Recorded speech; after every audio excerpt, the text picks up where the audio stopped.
Hello friends, am I audible and visible to all of you guys? Decathlon, 60 plus sports.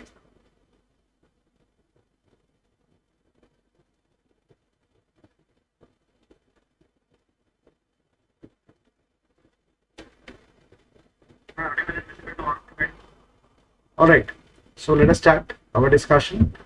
So friends, my name is Avinash Agarwal, and in this lecture we will be discussing economics current affairs for 1st May 2024. The basic idea of starting this series is to make economics current affairs easily understandable, easily accessible, and easily consumable for all of you.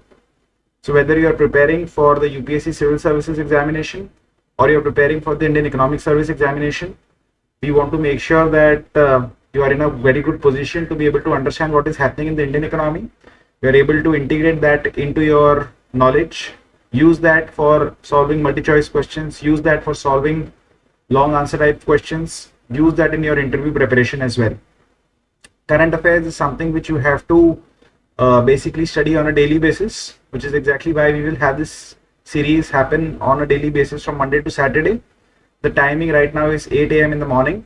So typically we will follow this timing, and I may change it going ahead. I may put it behind a little bit, but I'm reasonably sure that I'll not push it beyond 8 a.m. in the morning. So in this particular lecture series, what we will do is that we will pick up important articles which have appeared in our newspapers, and we'll be using those articles, right, to be able to sort of kind of make sense out of everything that's happening. And the important point is that I'll be teaching you all in a manner that even if you are a beginner, you will be in a position to be able to understand everything that I'm talking about, right? So the idea is that the every article which we'll be discussing. So what I'll do is that I'll try to put forward to you a glossary of important terms that is discussed in that article, so that once that glossary is available with you, once that basic understanding is there with you, and then when I discuss the articles, you are able to grab everything that I'm discussing in the article. So even if you are an absolute beginner, you will be comfortable in these sessions. Even if you are at, let us say, an intermediate level where you have studied a little bit of economics but not much, you'll be comfortable in this session. Let's say that you know everything that I know, you'll still be comfortable in the session because you'll be discussing with me important things which are happening right now, the new developments that are happening right now. So this is a session which will be curated in such a manner that everybody will be able to follow this, right?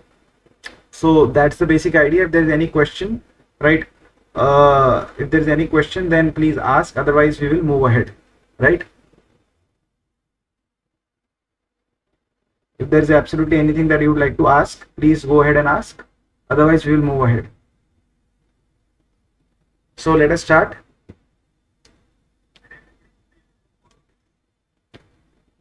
All right.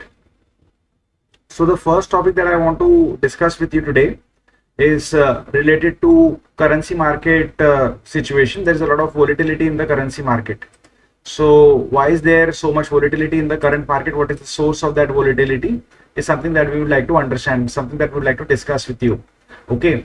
And as a part of discussing this particular topic, okay, as a part of discussing this article, I'll be exploring a lot of themes with you. I'll be exploring a lot of topics with you guys, right?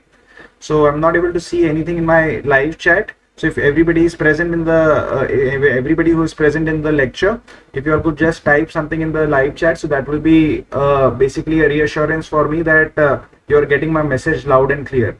So everybody who is present, I request you to please just type something, right? Because I'm not sure whether my live chat is working over here or not. I just want to make sure that if you all are typing something, I'm able to get it and I'm able to respond to it, right? So please just be kind enough to type something, right? Probably my there's probably an issue at my end, maybe, right? Which is absolutely fine, but I just want to make sure that you all are able to understand everything that I'm saying.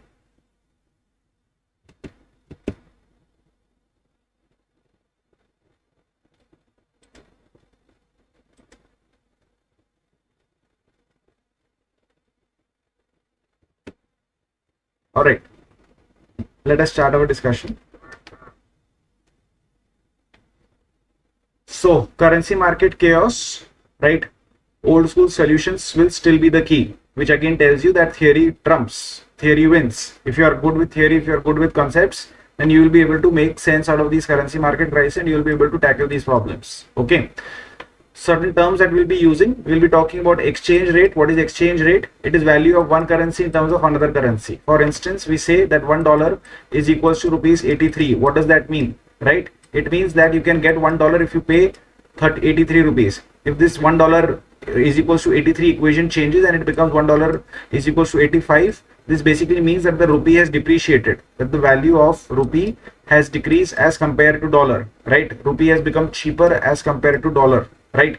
Or dollar has become more expensive as compared to rupee, right? That is what depreciation of rupee means. Similarly, appreciation. What is the meaning of appreciation? Appreciation means that a currency is becoming expensive.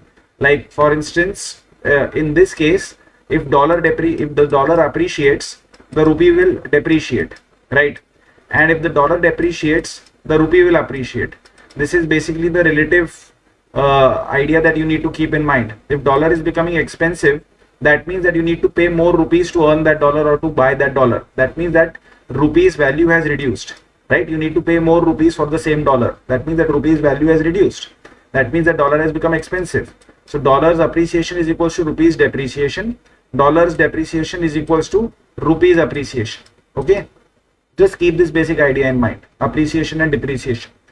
So typically what is happening across the world that we will see in this article is that dollar is appreciating and a lot of currencies are depreciating against the dollar. That means the dollar is becoming stronger against other currencies and other currencies are becoming weaker against the dollar, right? Just keep this basic idea in mind. If there is any question that you can always ask in the chat. Good morning, Rashmi. I can see your message. Thank you so much.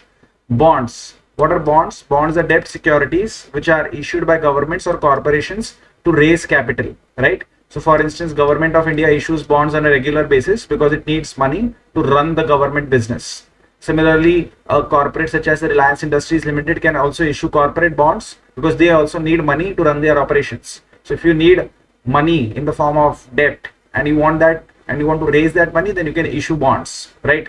When you issue bond, obviously you have to pay some kind of an interest to those who invest in your bond, right? So there is a yield associated with your bond. So let us say that I buy a bond which is costing me 100 rupees and let us say that that bond is going to pay me 5 rupees on a per annum basis, right? For the next 10 years, let us say, okay? And I let us say hold this bond for this 10-year period. So the yield that I am getting can be around 5% because I have paid 100 rupees to buy this bond. I am getting 5 rupees interest on this bond on let us say per annum basis. So the yield that I am getting is 5%. So the return on investment from a bond or security is basically your yield, right? Obviously you want to earn a higher yield. You'd want to have the best possible return on your investment, right? That will be your objective as a rational investor. That if you're putting your money into a bond, you'd obviously want to maximize your ROI. For example, if you are putting the money in your fixed deposit account, so which fixed deposit account will you choose? A fixed deposit account that pays you 5% or fixed deposit account that pays you 7%. So obviously you're going to choose a fixed deposit account that pays you 7%, that pays you a higher rate of interest, that gives you a higher return on investment. So just keep this basic idea in mind. This basic idea is going to be very helpful in this article that I'm going to discuss with you. In this article, I'll talk about cartels. What is cartel? Cartel is a group of producers who collude to control prices and limit competition. Like for example, all these oil producing countries, they form a cartel, right? They collude together to control prices of oil, to keep the prices of oil high and to lower the production of oil so that the prices of oil can remain high, so that supply can remain lesser than the demand, right? I'll talk about cartels. What is Brent? Brent is your benchmark for crude oil prices. It reflects the oil prices for the oil which is coming from the North Sea, right? What is a tail risk? A tail risk is a risk of rare or extreme events which can have a significant impact. Trade deficit. What is a trade deficit? It is basically a situation where country imports more than it exports. Like for instance, India is a bigger importer than it is an exporter, right? So we are perpetually running a trade deficit. Why? Because we import a lot more than we export. So our import bill is greater than our export earnings. So there is always a deficit, right? We are always paying, so far as our trade of goods is concerned, we are always in the deficit in the sense that we are always in the negative, we are always in the red, we always pay more than what we earn by let us say import and export operations of goods, Okay, so that is trade deficit. Inflation basically refers to the general increase in the general level of prices. That is what inflation means, right? महंगाई, in Hindi हम inflation को कहते हैं महंगाई. Fiscal deficit, what is the meaning of fiscal deficit? Fiscal deficit means that the government is spending more than it is earning, right? That its spending is greater than its revenue, and therefore it needs to borrow. If your fiscal deficit is very high, if it is very much out of control, that's a very bad sign for your country.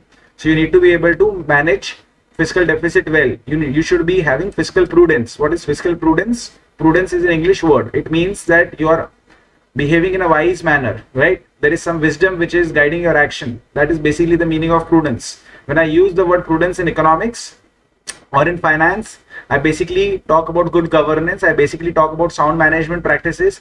I basically talk about being rational. I basically talk about being a little conservative in my approach.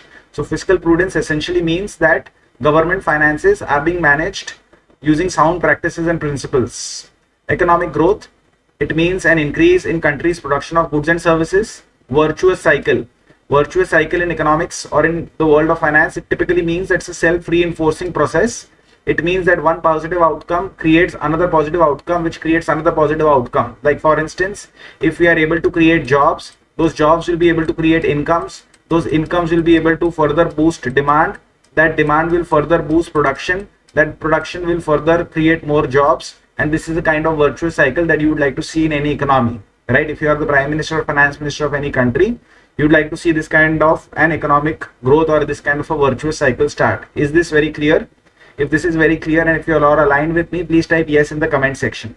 Everybody who is participating in this lecture, I will not ask much of you. I will just ask you all to type probably a few words here and there so that I can sort of, align my progress with your progress, and I can make sure that everybody is on track with me.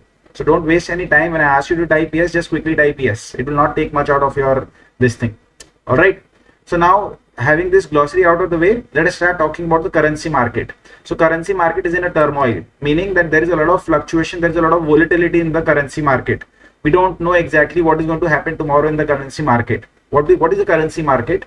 So what is a tomato market, or what is an aloo market, or what is an onion market? A market is typically a place where you go to buy and sell whatever you need. So similarly, currency market is basically a market where you basically go to buy currencies or sell currencies. So let's say that you want to buy dollar or to sell dollars. Where will you go? You will go to a currency market.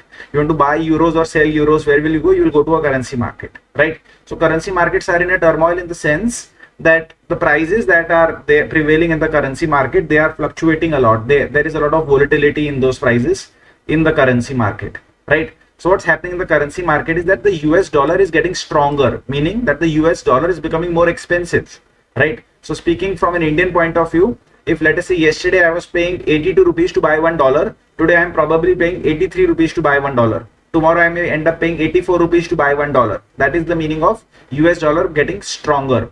And of course, if US dollar is getting stronger, that basically means that other currencies may be weakening.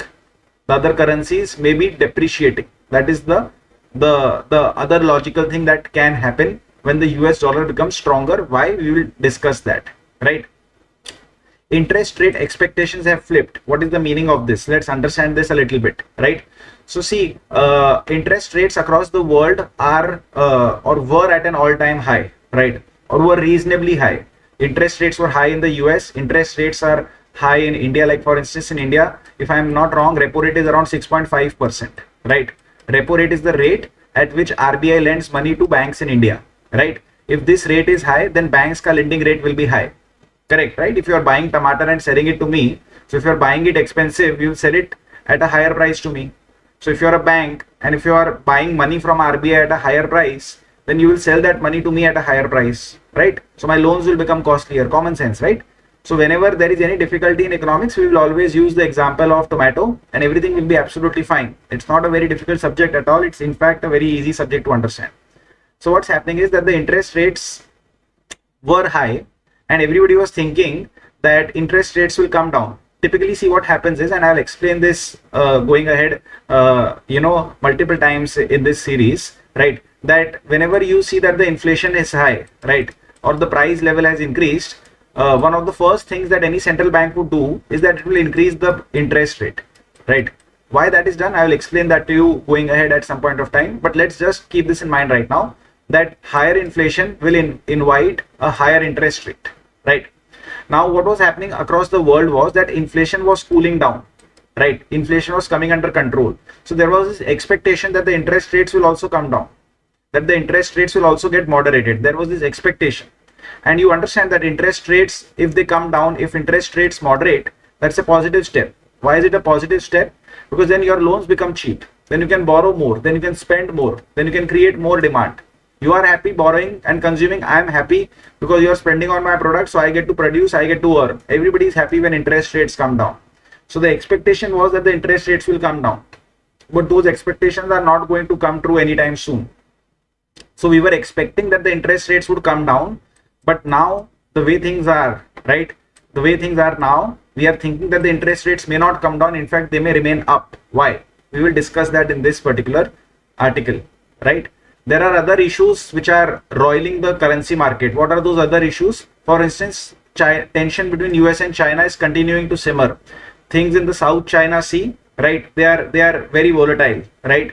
There is a lot of confrontation that is happening between US and China, variety of spheres. Of course, they are not fighting a war, but they are not exactly the best of friends at this point of time with each other, right? So there is tension between US and China. So any kind of geopolitical tension anywhere in the world can always roil your markets, whether it is your equity market, whether it is your currency market, whether it is your bonds market.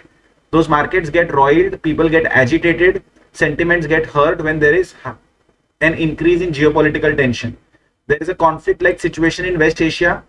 Israel is doing whatever it is doing in Palestine. There is a conflict between Israel and Iran, right? So we don't know when a war-like situation may erupt in West Asia. Obviously, a war is already going on between Russia and Ukraine. So that's also a headache for the currency markets. Shipping routes are under attack, right? Your Houthi rebels who are having a stronghold in Yemen, they have made shipping across the Red Sea very, very difficult, right? Ships are being forced to take the longer route via the Cape of Good Hope, crossing the entire circumference of the African continent, as a result of which shipping has become expensive, as a result of which global trade has basically gotten a jolt. So these are the problems that we are facing. So there is a lot of uncertainty, and typically two things happen when there is a lot of uncertainty. First thing is that demand for dollars go up. Why? Because dollar is a safe currency. Dollar is a currency of United States of America. It is considered to be a safe haven. It is considered to be a very stable, very strong, very resilient economy, and therefore its currency is also viewed in the same logic. Its currency is considered a hard currency. Hard currency meaning that people repose a lot of faith in dollar. That if they are scared, if they are uncertain, if they are anxious, rather than holding any other currency, they would prefer to hold dollar. Why? Because they expect that dollar will maintain its value. Why? Because they expect that dollar will maintain its purchasing power. Why do you hold currency? You hold currency simply because you want to use that currency for buying something. You want to use that currency for future transactions. So that currency should hold value, right? It should be able to retain its value, right? That is what the job of a currency is. So dollar is a safe haven currency, and whenever there is uncertainty or risk, people will flock towards dollar. And another thing that happens, which has not been discussed in this article, but another thing that happens during times of uncertainty is that the prices of gold go up because the demand for gold goes up. Whenever there is an uncertainty, people fear losses in equity market. People are unsure about where to put their money. They put their money in gold, right? So yellow metal is basically something which is, everybody's favorite when times are bad, when times are difficult. So these are difficult times right now for five factors. Five factors are, causing a lot of turmoil in the currency market, right? First factor is the yield advantage. I explained to you, if you are getting an FD which is paying you 7%, and if you are getting an FD which is paying you 5%, which FD will you put your money in? 7%, obviously, correct? Now what is happening is that in the bonds market, if you, let us say, invest in US bonds, okay, so you will earn some yield, you'll get some return on investment. And if you put some money, let us say, in the Indian market, I'm just using India as a dummy over here. Let's say that you are getting a higher return or a reasonable return from your investments in the US bond market, right? Or let's say that you are even getting just equal returns. Okay, let's not even say that you're getting higher returns. Let's just say that mota moti your returns are the same. Investing in the US market is mota moti giving you the same returns that investing in an Indonesian market will give, or let us say an investment in an Indian market will give, or investment in any other market will give. So where would you invest your money? You'd invest your money in the US market. Why? Because US is a much stronger, much stable, much more resilient, much more important economy, much more trustworthy economy, right? So US yields are higher than what they were at the beginning of 2024, right? Most currencies suffer because of this, right? If there is a wide yield gap, so there is a pressure on other currencies to weaken. So what happens is that, let's say that you're an American investor, okay, and let's say that you had invested money in India, right? Now let us say that you are getting a good yield in US. So what will you do? You will pull your money out of India, you will pull your dollars out of India, right, and you will take them back into US. You will pull your dollars out of India and you will take them back into US. So if dollars are flying away from the Indian market, that means that the supply of dollars is coming down in the Indian market. And if the supply of dollars is coming down in the Indian market, what will happen to the prices of dollar? It will go up. So if the supply of tomato comes down in the Indian market, right, what happens to the prices of tomato? They go up. Similarly, if the supply of dollar comes down in the Indian market, let us assume, right, the supply comes down. So what happens? Prices of dollar go up, and prices of dollar goes up means dollar is appreciated, which means that the rupee has depreciated. Is this making sense? If this is making sense to all of you, please type yes. I'm linking everything that I had said at the start of the session with everything that I'm going to say now, right? So what is happening is that since you are getting a better return on investment in the US market, so you are pulling your dollars out of the Indian market, or out of an Indonesian market, or out of a Korean market, or out of a Malaysian market, and you're taking your money back into US. So dollars are flying out of a lot of countries. So since the supply of dollar is reducing in a variety of countries, so the prices of dollar are increasing in a variety of countries. That is happening in emerging markets. That is happening also in developed markets. Plus, the additional problem in emerging markets is that in emerging markets, you play in a very risk averse manner. You don't want to take unnecessary risks, because emerging markets are more fragile, more prone to fluctuations than, let us say, a developed country is. So you will not take the risk. So what is happening is that India is witnessing a flight of dollars. So RBI has started intervening in the market. Since the supply of dollars is going down, since dollar is flying out of the Indian market, so RBI has started selling the dollars. RBI has started increasing the supply in the market by releasing dollars from its foreign exchange reserves. That is the meaning of RBI intervening. Okay, that RBI started to sell dollars in the market. Why? Because dollars are flying out. So RBI doesn't want there to be a scarcity of dollars in the market. RBI doesn't want the price of dollar to go up too much in the market. So they are selling the dollars, selling some dollars that they hold in their foreign exchange reserves in the market. What is Malaysia doing? Malaysia has requested businesses who are earning dollars to bring dollars into the country. That will help in increasing the supply of dollar in Malaysia. What is Indonesia doing? Indonesia has raised its policy rates, meaning that Indonesia has raised the interest rate overall in its economy, so that Indonesian market, or Indonesia, is offering a better return on investment. They're trying to offer a better return on investment so that they can attract investment, so that they can attract dollars into their economy. Correct? Because if you are offering a better return on investment, so typically investors would invest in your country. That is what Indonesia is trying to do. Bank of Japan is also talking about the same, that we will also increase our interest rates, so that if you bring your dollars into Japan, you will earn a higher return on investment. So the chances that you will bring dollars into Japan will increase. South Korea has issued a joint statement along with Japan and US saying that we are bothered about this.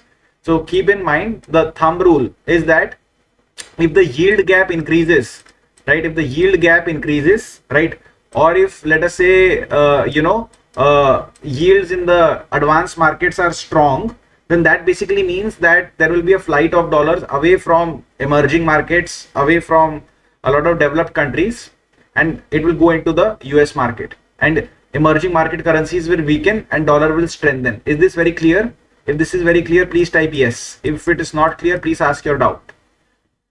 What is the second? So we'll talk about 5 factors which are roiling the currency market. The second factor is oil price, right? So what's happening with oil price?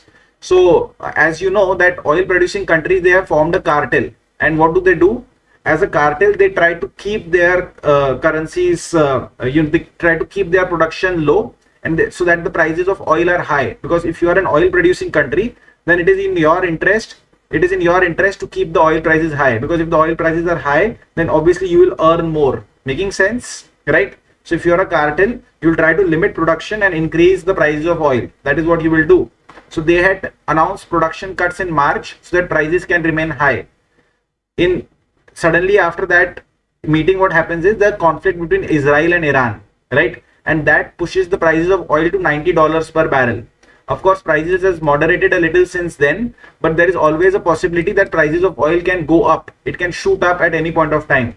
What if, let us say, Israel and Iran, they embroil themselves into a long lasting conflict? What if there is a disruption in this oil trade? What if Saudi Arabia decides to take action against Iran? What if Iran does some more actions in some of these neighboring countries, and they all decide to take action collectively on Iran? What will happen to oil prices? Oil prices will skyrocket. Then what will happen to oil importers such as India, China and South Korea? Your import bills will become higher. You will pay more and more for your oil, right? So if your import bill becomes higher, that as it is, India is importing greater than it is exporting, right? So the outflow of dollars from India is greater than inflow of dollars into India on the trading account. On the trading of goods account, the outflow of dollars is greater than inflow of dollars, right? That basically means that net basis के ऊपर dollars are moving out. That basically means that there is a reduction in the supply of dollar because of this deficit. And if there is a reduction in supply, then prices of dollar will increase in India. So typically what you see is that if your trade deficit increases, if the outflow becomes much greater than inflow, right, then your currency depreciates, right? Then your currency depreciates. So I'm trying to explain the same thing to you through multiple ways. Something should click to you. If it is still not clicking to you, please ask your doubts. I will help you all out, right? Oil exporters, while they may benefit in the short run because of higher oil prices, in the long run they will also suffer, right? Why will they suffer? Because see, if oil prices increase, then prices of all products downstream also increase, and if prices of all products downstream increase, then general level of prices can increase. And if general level of prices increase, that means that inflation has come in. And if inflation comes into your economy, what will you have to do? You'll have to increase your interest rates to battle that high inflation. And if you increase your interest rates to battle that high inflation, that means that loans will become expensive in your economy. And if loans become expensive in your economy, people will not be able to take loans easily. And if people are not able to take loans easily, they will not be able to spend and create demand easily. And if they are not able to spend and create demand easily, that means that your GDP growth rate will hurt. Your economic growth rate will hurt. So there is a chain reaction which you need to be aware of. I have just explained it to you. If there is absolutely any doubt regarding this chain reaction, hear it 5 times, hear it 10 times, write it down 10 times, and this will always stick in your brain. Just the way it is on my fingertips, it should be on your fingertips. That is what we do at Ecoholics. We teach you economics the way it should be taught. दिल से पढ़ाते हैं, प्यार से पढ़ाते हैं, अच्छे से समझा के पढ़ाते हैं ताकि आपको रटना ना पड़े, right? So if let us say prices increase and if inflation grips these economies, then that means that those economies will suffer. They will not be able to grow faster, right? And many of these economies are going into election. So do you think Prime Minister Modi wants high prices when he is asking voters to vote for him? Do you want Joe Biden wants high prices when he asks voters to vote for him? Obviously no. So it is a huge headache for them. So oil prices are misbehaving, and since oil prices are misbehaving and currency is depreciating, so there is a turmoil in the currency market, right? Then let us talk about China. Okay, now China is also causing a lot of headache for a lot of countries. I'll explain to you exactly how, right? So if you are there with me, please just type yes. Okay. Now, if you are a country who is exporting a lot to China, who is selling a lot to China, so China's health is important for you. If China's economy is not healthy, then it's a problem for you. If China's economy is healthy, then it's not a problem for you, right? So what is happening is that right now the economic recovery in China is uncertain. A lot of Asian countries, they benefited from China's double-digit growth rate. They benefited from huge demand coming out of China. But given the fact that now China's future growth prospects are dim, that means that a lot of these countries that were selling to China, their prospects are also, not so strong. Like for example, South Korea invested heavily creating semiconductor factories in China. But if the overall situation in China is not good, then these investments are not going to perform well.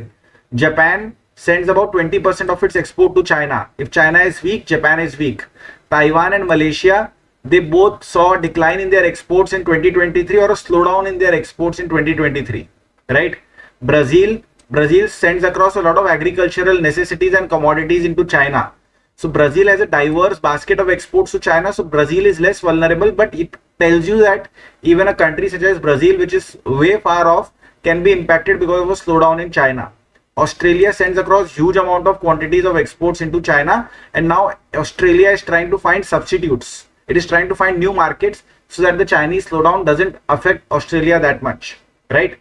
Typically what has happened is that all these countries who have a lot of exposure to China, who are China dependent, and since China is slowing down, a lot of these countries are slowing down, investors are pulling their money out of these countries, and therefore the exchange rates of these countries are depreciating, right? These currencies are getting hammered, right? So this is what is happening in a lot of these countries: Malaysia, Japan, Vietnam, South Korea, Taiwan, Brazil, Australia. Their economic performance will become poorer because China's economic performance is becoming poorer. And if your economic performance is poor, why should I as an investor put my money into your country, right? I'll put my money into a country which is a high growth country, obviously, right? So I'll pull my money out of your country. So there will be a turmoil in your currency market. If this is clear, please type yes, right? So Barsha, Rashmi, as well as everybody else who is watching this session, if you all are understanding, if you all are aligned, please type yes, right? Now let us talk about fiscal prudence, right? Now let us say that you are a lender, I am a borrower, right? In scenario 1, I don't have any debt and you are lending to me, so you will be fine because I don't have any debt. So I am not an indebted borrower, or I am not a bad borrower, so you will be willing to lend money into me, correct? Now imagine scenario 2 where I have taken some amount of debt, right? So you will be worried, but you will lend to me because I have taken only some amount of debt.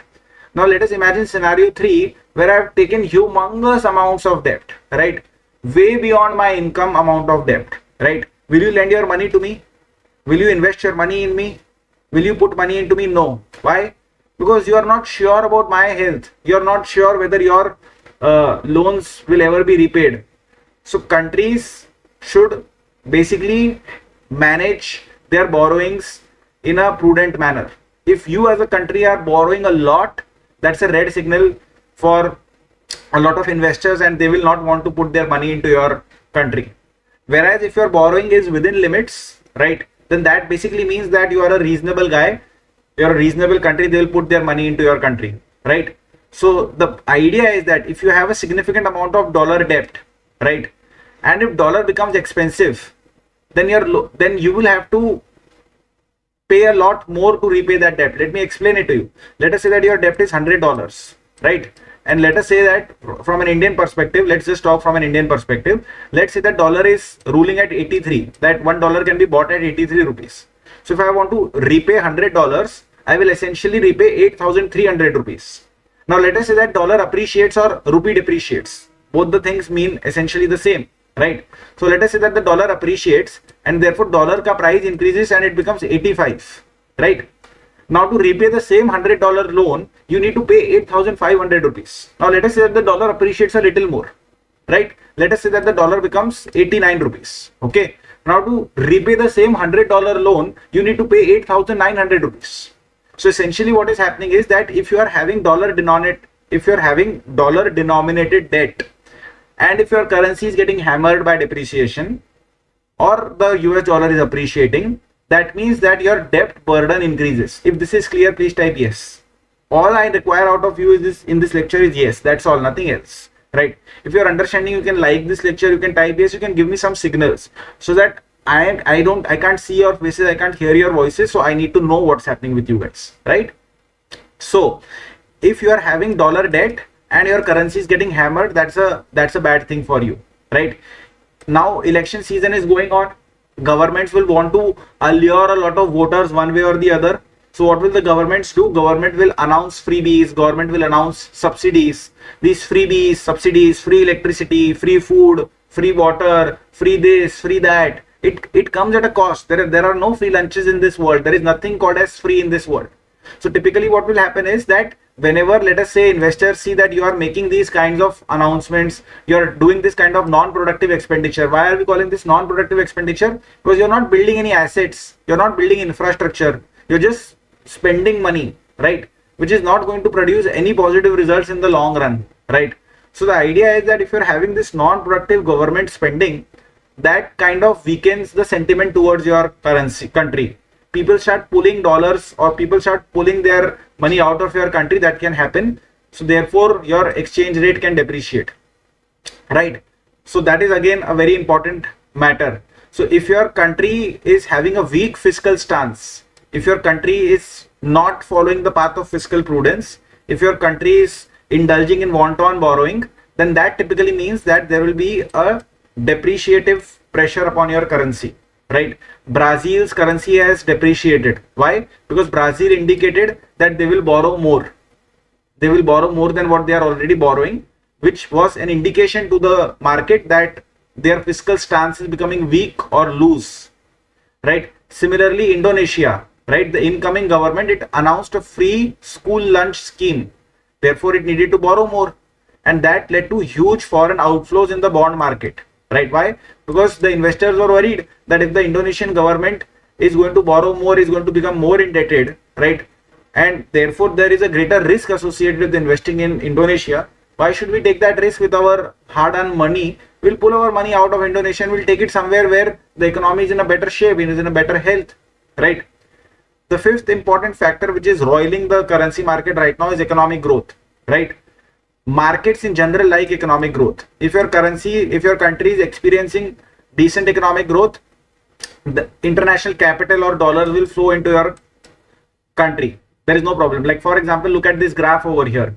What does this graph show? This graph shows that okay, this is the graph that I wanted to talk about. So this is the graph. So the orange line indicates the appreciation or depreciation of rupee, and the blue line indicates GDP growth rate. Right. So this period is 2004 to 2008, where India witnessed sustained high levels of growth and rupee appreciated a lot. So growth meant that rupee appreciated a lot. And when does rupee appreciate? Rupee appreciates when there is an inflow of dollars into your country. And when there is an inflow of dollar into your country, when people are positive about your country. And when are people positive about your country? When your GDP growth rate is fantastic, right? So India itself has been a witness of this, right? So typically what happens is that you will have an inflow of investments, right? Those investments will help, fund projects. It will help fund infrastructure. It will help create jobs. It will help create incomes, and a virtuous cycle will start, right? So your currency will appreciate, right? Of course, your currency appreciating can be a problem for you, but I'll explain that at some other time to you why that can be a problem for you, right? So the Indian rupee strengthened, or Indian rupee appreciated a lot between 2003 and 2008. Why? Because we were having a booming growth period, and in this booming growth period we were attracting a lot of foreign capital, and therefore our rupee was appreciating quite a bit, right? So this is basically the connection, and the connection operates in reverse too, meaning that if your growth is not good, if there is an uncertainty in your growth prospects, then your currency will depreciate. Right? So that's the idea. So Chinese currency is depreciating. Why? Because of weak economic growth prospects in China. Since there is weak economic growth prospect in China, therefore the Chinese currency is depreciating. These are the 5 important factors that I wanted to discuss with you. Is this very clear with all of you? Are you all understanding? Rashmi, as well as Barsha, as well as everybody else who is participating, please just type yes. I just want to take your names. I have this habit of taking names in classes, right? So that I can engage better with you, so that I can develop a bond, that I can develop a relationship with you, so that tomorrow if you message me on LinkedIn, I know that okay, Rashmi Sahu was there in my lecture. So if Rashmi Sahu messages me on LinkedIn, I will immediately be able to connect that okay, yeah, Rashmi is a student of mine. How do I develop relationships with you? I can't see you, I can't hear you, right? So the only way I can develop a relationship with you is when I take your name on a regular basis or see your name on my screens. I can do that only if you type something. So please type something so that a relationship develops, right? All right. Now let us move ahead. Let us quickly discuss one more article. So this note will be made available to you by Ecoholics, right? So you can pester them to find out how this note will be made available. But I'll share this note with them and they will share it with you. So you pester them, right? So credit penetration must not become a nightmare, right? So let us talk about credit penetration. Let's see what's happening. So there are some important terms which I have included in the glossary over here, such as financial inclusion, self-help groups, microfinance, credit deposit ratio, bank nationalization, collateral free lending, capital backup norms, prudential limits, loan default. I'll be using these terms in my discussion right now, right? So you just kind of follow, you just kind of play along with me, right? Now, obviously, credit is a good thing. Credit plays an important role in any economy. Like, for example, if you're a farmer and if you want to start cultivation, then you need to buy seeds, fertilizers, pesticides. You need to purchase, a variety of inputs. Where is the money going to come from to buy these inputs? If you don't have money, where is the money going to come from? So it will come in the form of credit or it will come in the form of loan.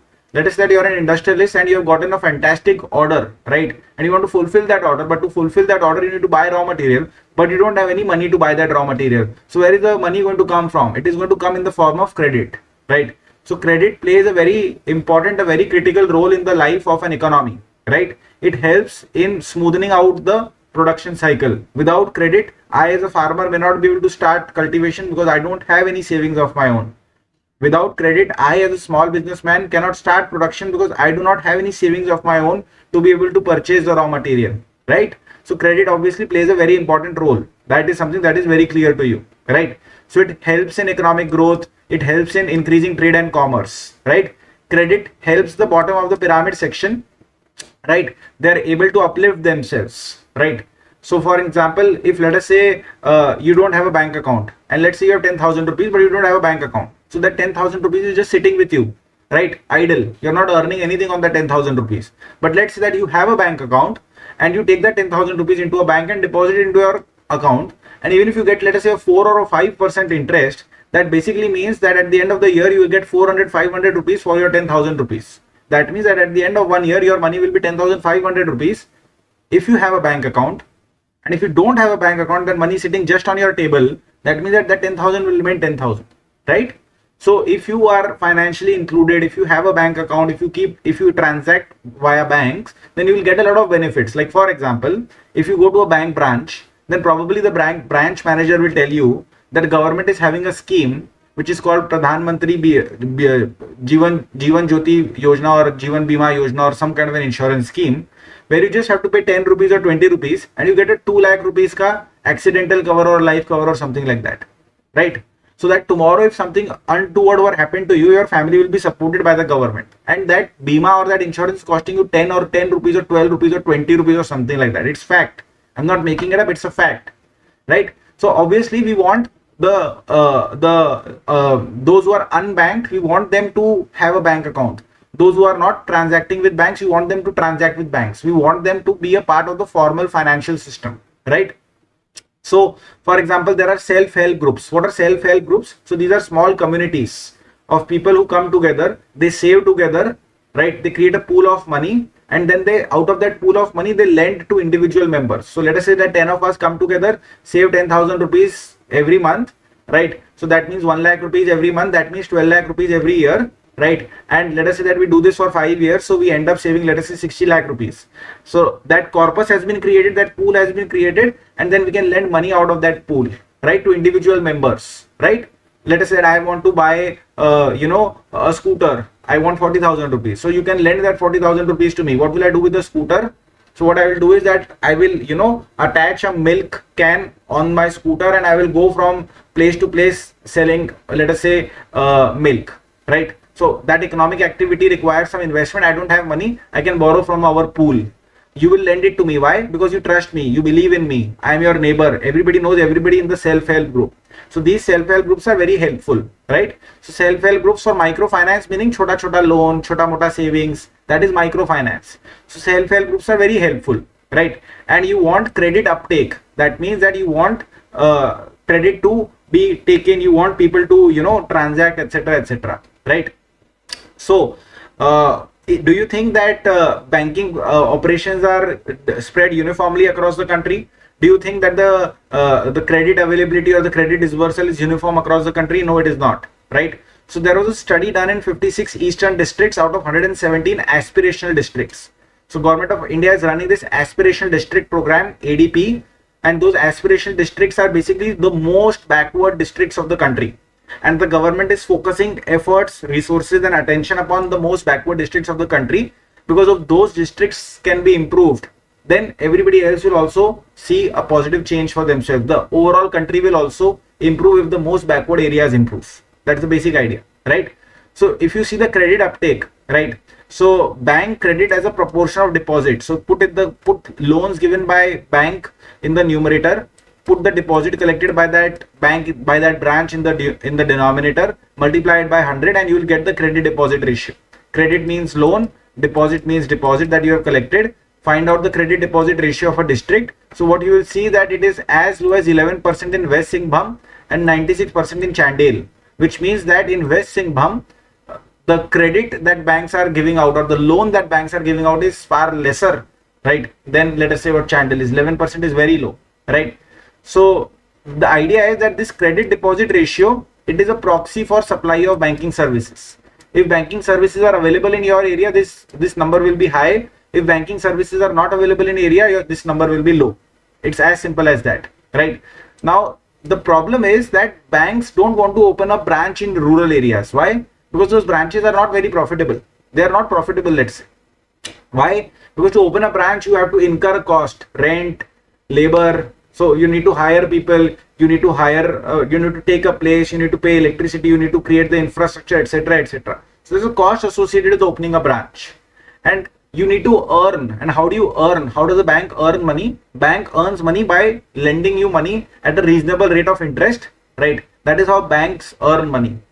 But in many branches there is not much that banks can earn, because you know they don't stand to, they can't make those kinds of loans easily, they can't recover those loans easily, so on and so forth. So banks are typically not interested in opening branches in rural areas. What did the government do to solve this problem? They nationalized the banks in 1969. They converted private banks into government owned banks. That is the meaning of nationalization.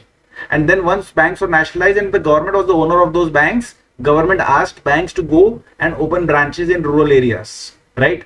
So that pushed the number of bank branches up. Right now with the availability of internet, right, there is a lot of focus on digital banking or mobile banking or internet banking, right?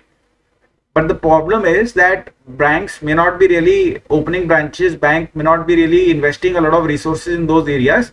So the problem is that credit may take a hit, or rural credit disbursal may take a hit, right? Now obviously RBI is watching this situation, and RBI will always take steps to first protect the interests of borrowers and to make sure that the overall banking system is safe. That is what the regulator RBI will do. So there are some examples of the kind of steps that RBI has taken. Like for example, right, if you take a loan, then you need to pay interest. But from when will interest get charged, right? So banks were, in certain cases, banks were charging the interest from the date of sanction of loan.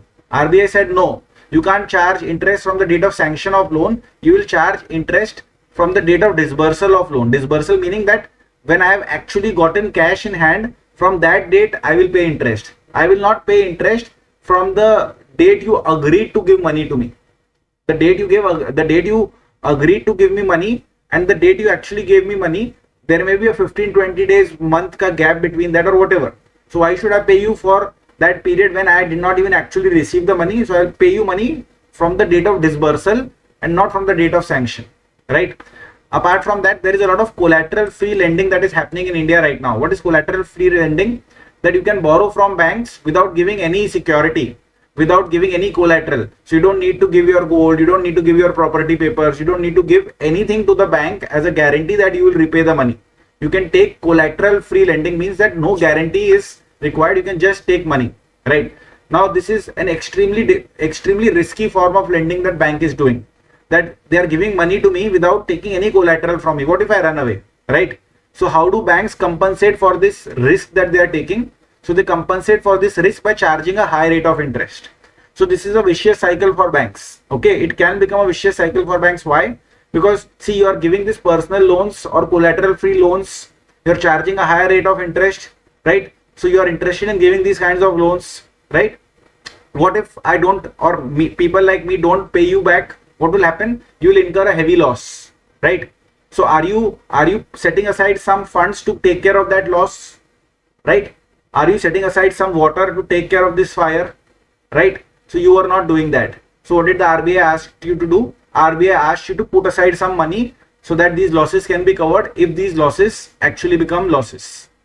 Now there is something which is extremely cruel and extremely disgusting, which I'm going to discuss with you. Now what happened? There is this company called as Finsara. What does this company Finsara do? It basically helps in lending. And when you are not able to repay money, they use extreme tactics for loan recovery.